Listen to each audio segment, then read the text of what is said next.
আসসালামু আলাইকুম সুপ্রিয় শিক্ষার্থীবৃন্দ, আমি মোহাম্মদ শহীদুল ইসলাম AKMS অনলাইন ক্লাসের পক্ষে তোমাদেরকে সকলকে স্বাগতম। আমি গত ক্লাসে চতুর্থ অধ্যায়ের 4.1 অধ্যায় শুরু করছিলাম, সম্পূর্ণটা শেষ করতে পারিনি। চতুর্থ অধ্যায়ের 11 পর্যন্ত অঙ্কগুলো করেছিলাম, বলেছিলাম যে 11, 12, 13, 14 এই অঙ্কগুলো প্রায় সেম কোয়ালিটির, এগুলো তোমরা করতে পারবে। তারপর আমি এখান থেকে মোস্ট ইম্পর্টেন্ট যে অঙ্কগুলো সেই অঙ্কগুলো করার চেষ্টা করতেছি। দেখো 13 নম্বর অঙ্কটা বলা হয়েছে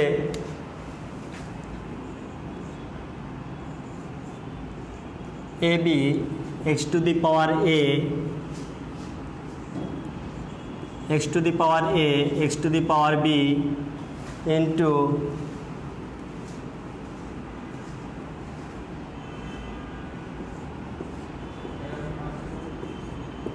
x to the power B x to the power C whole to the power 1 by BC into x to the power C x to the power A whole to the power 1 by CA। এই অঙ্কটা বলা হয়েছে। আমি তোমাদেরকে বলছিলাম যে অঙ্ক এই স্টেপগুলা কয়েকটা স্টেপ ফলো করার জন্য সূচকের অঙ্কগুলোর মধ্যে যেখানে বলছিলাম দ্বিতীয় নম্বর একটা স্টেপ বলেছিলাম যে যেখানে সূত্র পড়বে, আমি দেখো এইটুক আগে কিছু করতে পারতেছি না, এখানে একটা সূত্র ব্যবহার করা যায়, যেমন বেস একই আছে, পাওয়ারগুলো আছে, তো এই সূত্রগুলা দ্বিতীয় নম্বর স্টেপ বলছিলাম সূত্রগুলো ব্যবহার করতে হবে, যেখানে যেটা সূত্র আছে সেখানে সেটাই সূত্র ব্যবহার করতে হবে। তাহলে বেস যেহেতু একই, আমি সূত্র বলছিলাম পাওয়ারগুলো হয় বিয়োগ, তাহলে A minus B 1 by AB into x to the power, এটা বৃত্তি 1 বৃত্তি x, এটাও বৃত্তি x, পাওয়ারগুলো আছে তাহলে পাওয়ারগুলো ভাগাকার আছে, বিয়োগ হবে পাওয়ারগুলা BC ইন্টু সেমভাবে এখানেও C minus A whole to the power 1 by CA। এখন দেখো x এর উপর A মাইনাস B ও পাওয়ার, তার উপর পাওয়ার হচ্ছে 1 বাই AB, অর্থাৎ এই পাওয়ারের উপর পাওয়ার আছে, পাওয়ারের উপর পাওয়ার থাকলে আমরা জানি কি হয়, গুণ হয়। তো যদি গুণ হয় তাহলে x টু দি পাওয়ার, আমি যদি সিম্পলি এখানে লিখি A minus 1 by B A minus 1 by AB, এই জিনিসটা দেখো এটা নিচে একটা 1 আছে, এই আমরা জানি ভগ্নাংশের গুণের ক্ষেত্রে লবের সাথে, তাহলে এটা আলটিমেটলি হয়ে যায় A minus B whole divide by AB into অনুরূপভাবে এখানেও B minus C whole divide by BC into x to the power C minus A divide by CA। তো সর্বশেষ এখন আমরা এই পর্যন্ত পেলাম। এখন একটু লক্ষ্য করো, এটার ভিত্তি x, এটার ভিত্তি x, এটার ভিত্তি x, এগুলো হচ্ছে পাওয়ার, এই টোটালগুলো হচ্ছে পাওয়ার। তাহলে সবগুলো গুণ আকারে আছে, যেহেতু গুণ আকারে আছে আমরা এই পাওয়ারগুলা যোগ করতে পারি, কারণ আমরা জানি ভিত্তি যদি একই হয়, যদি গুণ আকারে থাকে তাহলে পাওয়ারগুলা যোগ হয়। এগুলো আমরা গত ক্লাসে আলোচনা করেছি। তাহলে আমরা দেখি কি হয়, তাহলে x টু দি পাওয়ার, তাহলে A minus B divide by AB plus B minus C divide by BC plus C minus A divide by CA। এখান যেহেতু এখন দেখো পাওয়ারগুলা, পাওয়ারের x এর পাওয়ারের উপর একটা সরল অঙ্ক আছে, সরল অঙ্কের ক্ষেত্রে আমরা জানি যে হরগুলা লসাগু করে সরল করতে হয়। তাহলে হরগুলা লসাগু হচ্ছে A B C, অর্থাৎ A B C, এখানে A B নিলাম। লসাগু করার ক্ষেত্রে আমাদের একটা টেকনিক ফলো করব, যে প্রথম রাশি যা আছে সম্পূর্ণটা লিখে ফেলবো। দেখো A B আছে, প্রথম রাশি A B লিখে ফেলছি, তারপর দেখো BC আছে, BCর মধ্যে B আগেই লিখেছি, এর জন্য আর B লিখবো না, এই যে C লিখি নাই এর জন্য C লিখছি। এই ACর মধ্যে দেখো C লিখেছি, A লিখেছি, তাহলে AC আর লেখার দরকার নাই। তাহলে ABC গেল, AB দ্বারা ভাগ করলে C থাকে, তাহলে এখানে গুণ করলে AC মাইনাস BC প্লাস এই BC দ্বারা ভাগ করলে থাকে A, তাহলে AB মাইনাস CA প্লাস এই CA দ্বারা যদি ABCকে ভাগ করে থাকে A দ্বারা গুণ করলে CA মাইনাস AB। উপরের দেখো সবগুলা ভ্যানিশ হয়ে যাচ্ছে, এই এসি সিএ এটা সরি বিসি সিএ এটা বিসি আর হচ্ছে এবি, তাহলে এই বিসি মাইনাস এই বিসি প্লাস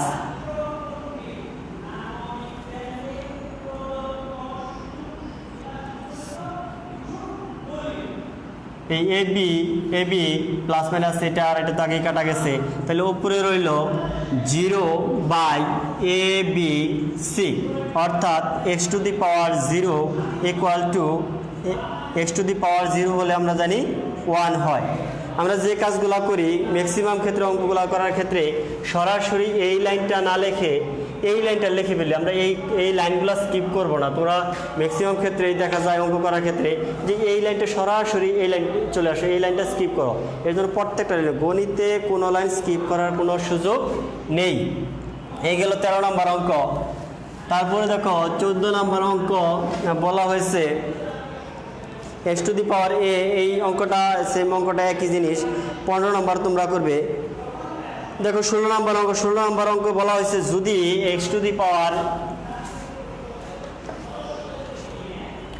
ষোলো নম্বর অঙ্ক a⁻x equal to b, b⁻y equal to c, c⁻z equal to a হলে প্রমাণ করতে হবে x y z equal to 1।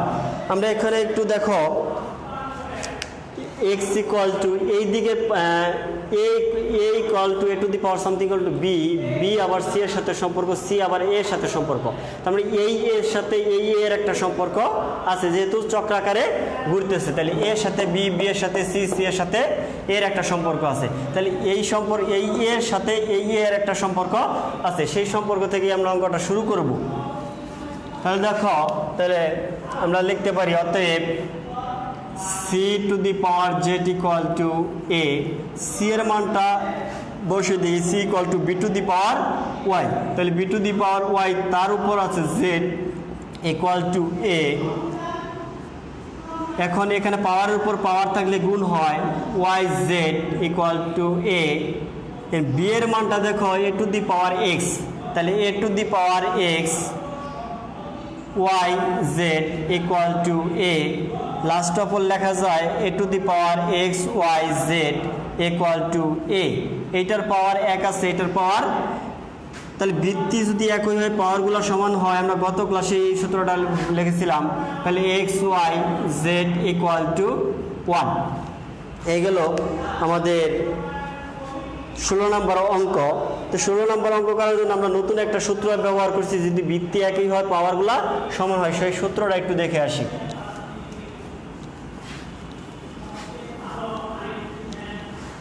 দেখো সূত্রগুলা, দুইটা সূত্র হচ্ছে, 1 নম্বর সূত্র হচ্ছে x⁻a x⁻b হলে a ইকুয়াল টু b হবে। 2 নম্বর সূত্র হচ্ছে a⁻x b⁻y হলে a ইকুয়াল টু b হবে। অর্থাৎ যদি পাওয়ার ভিত্তি সমান হয় পাওয়ারগুলো এক হবে, যদি পাওয়ার সমান হয় তাহলে ভিত্তিগুলা সমান হবে। এখানে কিছু শর্ত আমাদের অবশ্যই মেনটেন করতে হবে। x not equal to 0, x greater than 0, x not equal to 1। এইটার ক্ষেত্রেও a b উভয়ই 0 থেকে বড় এবং কি x নট ইকুয়াল টু 0, এই দুইটা শর্ত। এই শর্তটা কেন একটু আমরা দেখি। যদি এর মান x এর মান যদি 1 হয় তাহলে সেক্ষেত্রে কি হচ্ছে, তাহলে a⁻, আমরা সিম্পল একটা জিনিস ধরি a square equal to 1 cube. তাহলে এই সূত্র মতে আমরা লিখতে পারি যে যদি ভিত্তি সমান দুটারই একই তাহলে পাওয়ারগুলো সমান হবে, অর্থাৎ 2 ইকুয়াল টু 3 হবে। এর জন্যই x এর মানটা a1 হওয়া যাবে না, অবশ্যই ধনাত্মক সংখ্যার জন্য।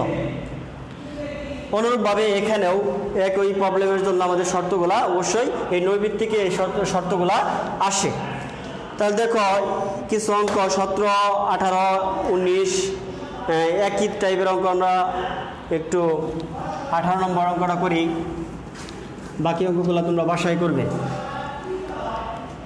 18 নম্বর অঙ্ক, তাহলে 2 to the power 2x plus 1 equal two 1 to 8, অর্থাৎ এই 1 to 8 অর্থাৎ 128কে এমনভাবে ভাঙতে হবে যাতে 2 এর পাওয়ার সামথিং হয়, 2 এর পাওয়ার সামথিং হয়। তাহলে 2 এর পাওয়ার সামথিং আকারে আনার জন্য আমরা 2 দ্বারা ভাগ করি 6, তারপর হচ্ছে 4, আবার 2 দ্বারা ভাগ করি 32, আবার 2 দ্বারা ভাগ করি 16, আবার 2 দ্বারা ভাগ করলে 8, আবার 2 দ্বারা ভাগ করলে 4, আবার 2 দ্বারা ভাগ করলে 2। তাহলে দেখো 2 কটা 1, 2, 3, 4, 5, 6, 7, অর্থাৎ 1 to 8 অর্থাৎ 128 equal to 2 to the power 7 আকারে লেখা যায়। তাহলে আমরা এই আকারে লিখি, তাহলে লিখতে পারতেছি তাহলে 2 to the power 2x plus 1 equal to 2 to the power 7। তবে এই অংশটা আমরা অবশ্যই রাফে করে নিব কিংবা রাফে দেখাই দিব। তাহলে দেখো এখন বৃত্তি একই রকম আছে, তাহলে পাওয়ারগুলো অবশ্যই কি সমান হবে। তাহলে 2 to the power x plus 1 equal two 7, অর্থাৎ 2 to the power 2x equal to, এটা প্লাস আছে এদিকে গেলে মাইনাস, বা এটা গুণাকার আছে এক্সট্রা, 2টা গুণাকার আছে এদিকে গেলে ভাগ আকার হবে। তাহলে আমরা লিখতে পারি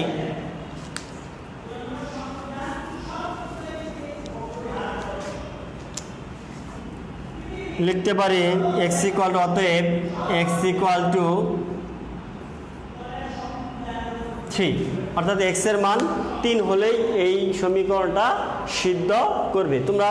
তোমাদের অঙ্কটা হয়েছে কিনা তোমরা নিজেরাই যাচাই করতে পারবে। x এর মান যদি 3 বসাই দাও, 3 দুগুণে 6 আর 1 7, তারপর 2 to the power 7, 2 to the power 7 equal to 128।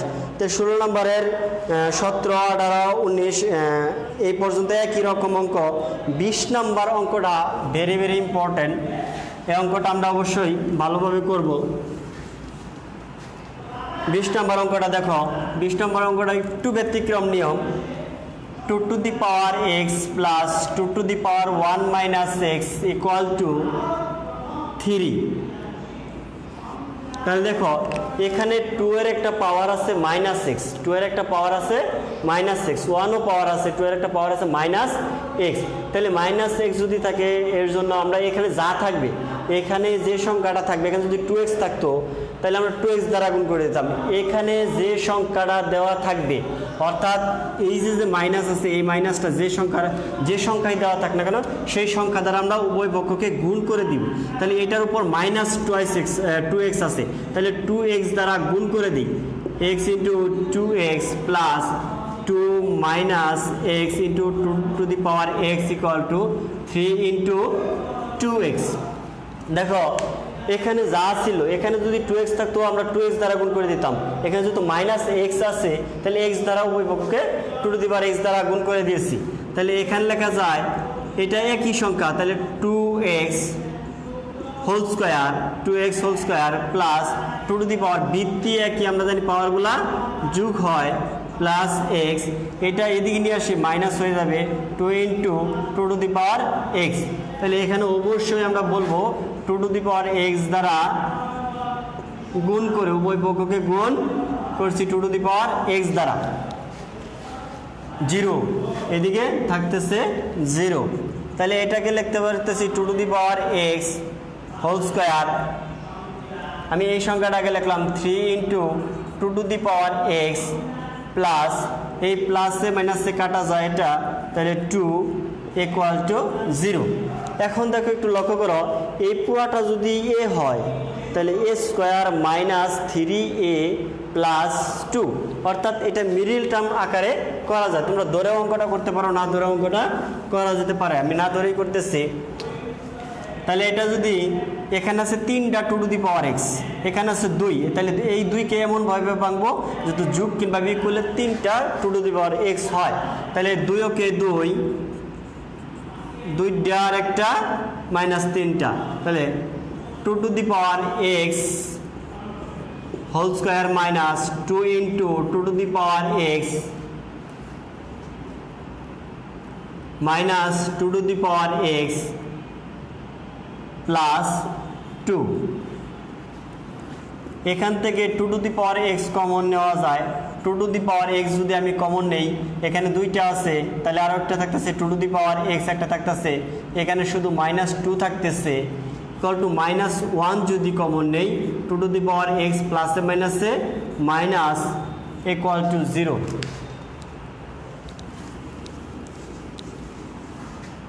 দেখো 2 to the power x -2 2 to the power x -2 উভয় পক্ষে আছে, তাহলে এখানে কমন নেই -2 to the power x -2, তাহলে এখানে থাকতেছে 2 to the power x -1 equal two 0। এখানে আমি x এর যে মানই ব্যবহার করি না কেন, তাহলে এটা একটা সংখ্যা পাওয়া যাবে, এটা একটাও সংখ্যা পাওয়া যায়। x এর যে কোনো মানের জন্য এটা একটা সংখ্যা, এটা একটা সংখ্যা। দুইটা সংখ্যার গুণফল কখনোই 0 হয় না, কারণ হচ্ছে আমরা জানি ক্লাস 4-এ একটা সূত্র পড়ে আসছি, দুটি সংখ্যার গুণফল ইকুয়াল টু হচ্ছে লসাগু গুণন গসাগু।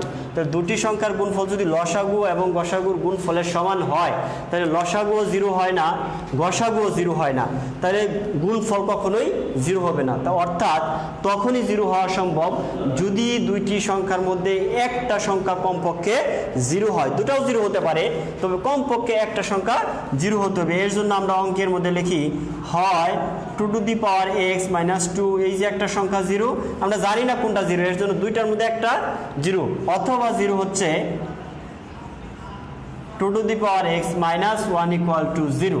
তাহলে এখান থেকে আমরা লিখতে পারি, বা 2 to the power x equal to 2 minus আছে প্লাস হলো, এটা পাওয়ার 1 আছে, তাহলে আমরা বলতে পারি x ইকুয়াল টু 1। এখানেও সেমভাবে 2 to the power x equal to 1। আমরা একটা লক্ষ্য করবো, এখানে যেটা থাকবে এখানেও সেম ভিত্তি নিয়ে আসার জন্য চেষ্টা করব। তাহলে আমরা লিখতে পারি 2 to the power x equal to 1 এর মান 2 to the power 0 দিলে 1 হয়ে যায়, অর্থাৎ x ইকুয়াল টু পাচ্ছি আমরা 0, অর্থাৎ নির্ণয়ের সমাধান 0 এবং 1।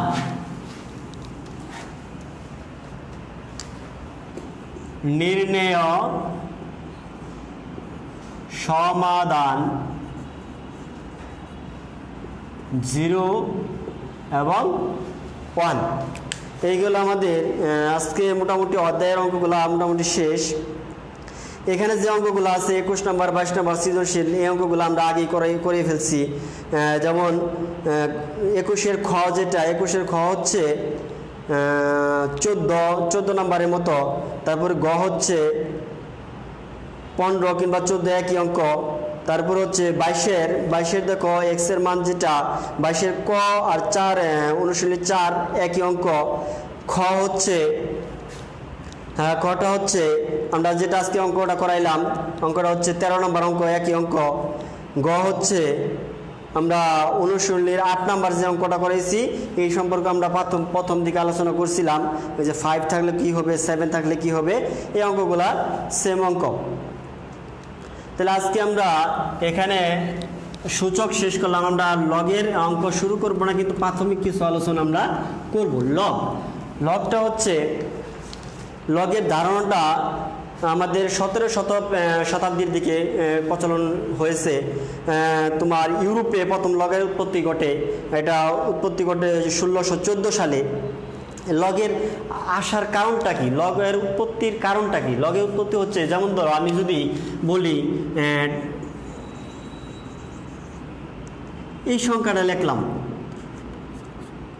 1 লক্ষ, এই 1 লক্ষ সংখ্যাটা যখন আমার বারবার লিখতে হবে তখন একটু বিব্রতকর অবস্থায় পড়তে হয়, কিংবা 1 লক্ষ 1 কোটি কিংবা আরও যদি কোনো বড় সংখ্যা থাকে, এগুলো লিখতে গেলে অনেক বিব্রতিকর অবস্থায় পড়তে হয়। এজন্য এই লগটাকে নিয়ে আসছে যে একটা বৃহৎ অঙ্ককে কিভাবে ছোট আকারে প্রকাশ করা যায়, একটা বৃহৎ অঙ্ককে কিভাবে ছোট আকারে প্রকাশ করা যায়। এজন্য নেপিয়ার লগের ধারণাটা নিয়ে আসছেন।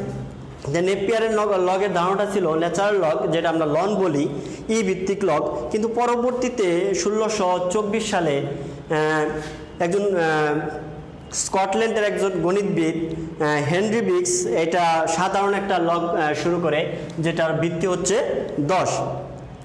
তো লগের কাজটা কি, আমরা যদি লগের কাজটা বের করতে যাই, যেহেতু লগ এবং সূচক একই চ্যাপ্টারে অন্তর্ভুক্ত, লগের কাজটা হচ্ছে একটা ভিত্তির পাওয়ার খুঁজে বের করা, একটা ভিত্তির পাওয়ার খুঁজে করা। যেমন ধরো আমি লিখলাম লগ 2 ভিত্তিক 8, এটার মানে হচ্ছে কি, এটা অর্থটা কি, এটা অর্থটা যদি লিখি এই 2 এর পাওয়ার কত হলে 8 হবে, 2 এর পাওয়ার কত হলে 8 হবে, অর্থাৎ 2 এর পাওয়ার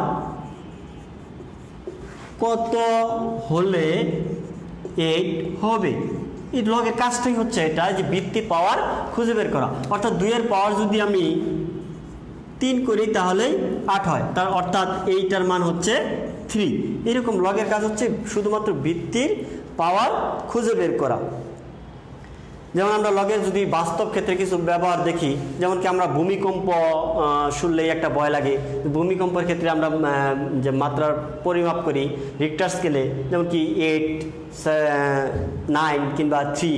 আমরা একটু দেখো এখানে লগের এখানে যদি ছোটো একটা সংখ্যা বড় একটা সংখ্যাকে ছোটো আকার প্রকাশ করে তার একটা প্রমাণ। যেমন ধরো আমি সাপোজ ধরলাম লগে ভূমিকম্পের মাত্রা হচ্ছে 3 থেকে 1 বৃদ্ধি পেল, এখান থেকে 4, যদি 3 থেকে 4 হয় অর্থাৎ বোঝা যাচ্ছে খুব অল্প মাত্রায় মাত্রাটা বৃদ্ধি পাইছে, কিন্তু আসলে কিন্তু খুব অল্প মাত্রায় মাত্রাটা বৃদ্ধি পায় নাই। 3 থেকে যদি এখানে 1 বাড়ছে, 3 থেকে 1 বাড়ছে, কীভাবে বাড়ছে দেখো, এইটা ছিল 1000, এটা হয়ে গেছে 10,000, অর্থাৎ 10 গুণ বৃদ্ধি পাইছে। এখানে যদি দেখা যাচ্ছে 1 পরে 1 বৃদ্ধি পাচ্ছে, কিন্তু এখানে বৃদ্ধি পাইছে আসলে 10 গুণ। কিভাবে এই জিনিসটা এভাবে লেখা হয়, লগ মাত্রাটা 10 ভিত্তিক 1000, অর্থাৎ এটা ইকুয়াল টু 3 লগ 10 ভিত্তিক 10,000, এটা ইকুয়াল টু 4। এইভাবেই লগটা প্রকাশ করা হয় রিক্টার স্কেলে। তো সুপ্রিয় শিক্ষার্থীবৃন্দ, আমরা লগের কিছু প্রাথমিক সূত্র একটু দেখি। লগের এখানে লগের কিছু সূত্র আমি বলি। লগ যেমন আমি একটা বৃত্তি ধরলাম, এটা -2, 8। আচ্ছা দেখো তো এখানে কি এটার কোনো অর্থ আছে যে 2 এর পাওয়ার কত হলে -8 হবে? এটা কিভাবে সম্ভব? 2 এর পাওয়ার কত হলে মাইনাস হবে? এটার কোনো আনসার নেই। এর জন্য লগ সর্বদাই ধনাত্মক সংখ্যার জন্য ব্যবহৃত হয়, সর্বদাই। এখানে শর্ত হচ্ছে লগ a ভিত্তিক m যদি লিখি আমি, তাহলে অবশ্যই শর্ত হচ্ছে m এর মান গ্রেটার দেন 0, ধনাত্মক সংখ্যার জন্য লগ ব্যবহৃত হয়। তো প্রাথমিক সূত্র যে দুইটা সূত্র আছে, 0 এবং 1 লগ, অর্থাৎ 0 সূত্রটা হচ্ছে log a to the power 1 equal two কত? 0। আমরা যে কিছুক্ষণ আগে বলে আসলাম যে ভিত্তি পাওয়ার খুঁজে বের করা, এখানে দেখো এর পাওয়ার কত হলে 1 হবে, এর পাওয়ার 0 হলেই 1 হবে। 2 নম্বর সূত্রটা হচ্ছে লগ a ভিত্তিক a ইকুয়াল টু 1। এখানেও সেম, এর পাওয়ার কত হলে a হবে, এর পাওয়ার 1 হলেই 1 হবে। এইগুলো সূত্র প্রাথমিক 0 এবং 1 সূত্র, 1 লগের সূত্র। তারপরে সূত্রটা হচ্ছে 2 নম্বর সূত্র হচ্ছে লগ a ভিত্তিক m n equal to log a ভিত্তিক m প্লাস লগ a ভিত্তিক n। এই সূত্রটা দেখো একটু কীভাবে আসছে। আমি তোমাদের প্রথমে যে জিনিসটা লিখছিলাম লগ 2/8 ইকুয়াল টু 3, অর্থাৎ দেখো তো এটাকে লিখছিলাম 2³ ইকুয়াল টু 8। এই পাওয়ারটা আসছে 2 এর উপর, আর এইটা গেছে এই জায়গায়। তাহলে এই যে এটা হচ্ছে ভিত্তির পাওয়ার, তাহলে ভিত্তির পাওয়ার যেহেতু লগের কাজ হচ্ছে ভিত্তির পাওয়ার খুঁজে বের করা, তাহলে এই তিনটা আসলে কি এই 2 এর এই ভিত্তির পাওয়ার। অর্থাৎ আমি যদি এইটুকু ইকুয়াল টু ধরে নেই, একটু দেখো ধরি লগ a ভিত্তিক এম ইকুয়াল টু এক্স ধরলাম, তাহলে এই এক্সটা কি, এই এক্সটা হচ্ছে বৃত্তির পাওয়ার। দেখো এখানে এই তিনটা কি ছিল, 2 এর পাওয়ার ইকুয়াল টু 8 হয়েছে, তাহলে এই এক্সটা অবশ্যই কি এর পাওয়ার। অতএব আমরা এই জায়গা থেকে লিখতে পারি a to the power x equal to m. আমরা যদি এই টার্মটা অনুরূপভাবে ধরে নেই,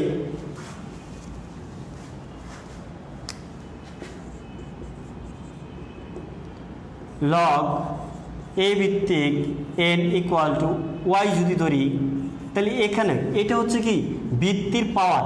লগের কাজ যে বলছিলাম বৃত্তির পাওয়ার, তাহলে এটা বৃত্তি কি এখানে এ, অর্থাৎ এটা হচ্ছে এ এর পাওয়ার ইকুয়াল টু এন। তাহলে এটা হচ্ছে লগের কাজ থেকে আমরা আপাতত এই জিনিসটা লিখতে পারলাম। তাহলে এই দুইটা জিনিস আমি একটু গুণ করে দিই,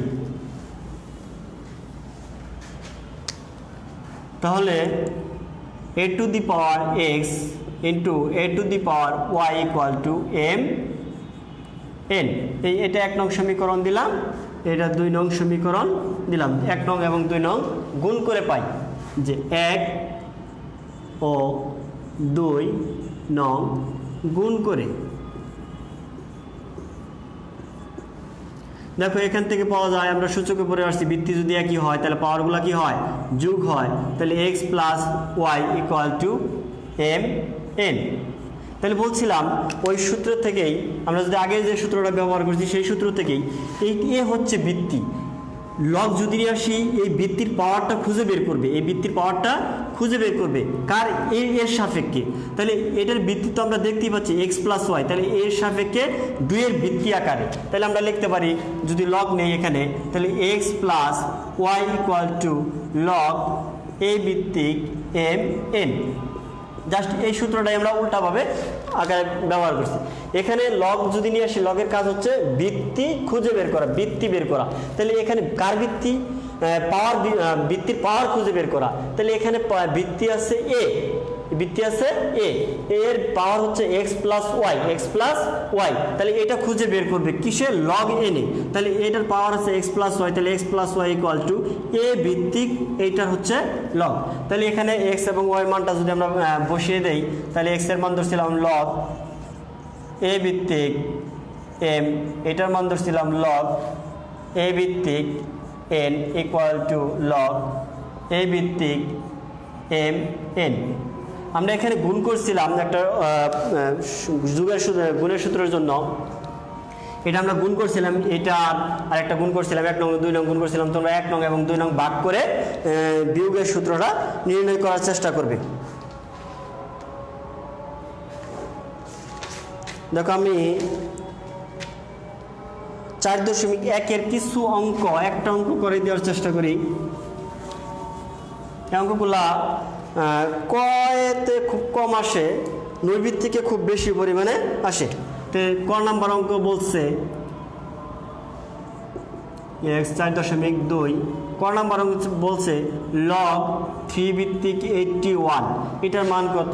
এটার অর্থ হচ্ছে 3 এর পাওয়ার কত হলে 81 হবে, 3 এর পাওয়ার কত হলে। তাহলে কত হলে আমরা 3 81কে ভাঙি, 3 দিলে 27, 3 দিলে 3 নং 27, 3 দিলে 3 3 9, অর্থাৎ 3 এর পাওয়ার 4 হলেই হয়ে যাবে। দেখো এটা একটু প্রসেসে লিখি, 3 টু দি পাওয়ার 4। আমরা জানি কি বৃত্তি এই তিনটা পাওয়ার আছে, এইদিকে নিয়ে আসলে হবে সহগ। লগ এ 3 ভিত্তিক 3 ইকুয়াল টু হচ্ছে 4 ইন্টু এইটুকুর মান 3 এর পাওয়ার 1 হয়ে 3 হবে, কত হলে 1 হলে ইকুয়াল টু 1। এই ছিল আমাদের আজকে আপাতত লগের প্রাথমিক কিছু আলোচনা। আমাদের আরও কিছু প্রাথমিক আলোচনা আছে, আমরা পরবর্তী ক্লাসে লগের আরও কিছু সূত্র প্রমাণ করার চেষ্টা করব। যেমন ধরো এখানে যে সূত্রটা আছে এই সূত্রটা আমরা প্রমাণ করে দিব, যেমন পাওয়ার থাকলে কিভাবে সহগ হয় এই জিনিসটা আমরা দেখব। তো তোমাদের বাসায় যে কাজগুলো করতে হবে সেই কাজগুলো হচ্ছে, আমি একটা সূত্র লিখে দিচ্ছি, এই সূত্রটা ব্যবহার করে অঙ্কগুলো খুব সহজ। যে এম এর পাওয়ার আর, তাহলে আরটা সহগ হবে এ টু দি পাওয়ার এম। এই সূত্রটা ব্যবহার করে একের অঙ্কগুলো আমরা অবশ্যই বাসায় করার চেষ্টা করব। তো সুপ্রিয় শিক্ষার্থীবৃন্দ, আজকে এই পর্যন্তই ছিল। আশা করি তোমরা খুব মনোযোগ সহকারে ক্লাসটি করেছ। যদি কোনো ক্লাসে কোনো সমস্যা থাকে অবশ্যই ইনবক্সে কিংবা আমার কমেন্ট বক্সে জানাবে। আমরা পরবর্তী ক্লাসে ওই সমস্যাগুলো নিয়ে আলোচনা করব। তো আজকে ছিল এই পর্যন্তই। আসসালামু আলাইকুম।